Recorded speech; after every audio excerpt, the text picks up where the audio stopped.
స్పష్టంగా చెప్పింది ఆ అమ్మాయి. 3 ఏళ్ల క్రితం పెళ్ళి అయిందండి. ఓ ఏడాది బాగానే ఉన్నాం. ఏవో అహంకారాలు వచ్చేయండి. నేను చెప్పుకుంటున్నాను, నా తప్పు ఆయన తప్పు అన్నీ ఉన్నాయండి. ఆయనది కాదు, నాది కూడా ఉందండి.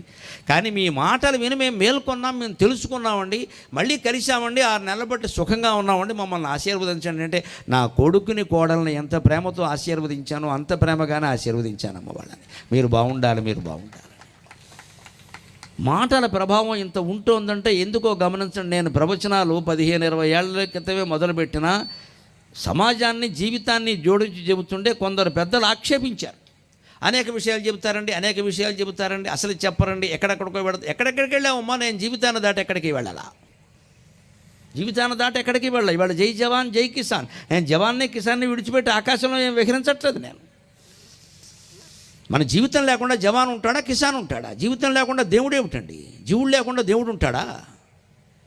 జీవుడే దేవుడు. జీవో దేవ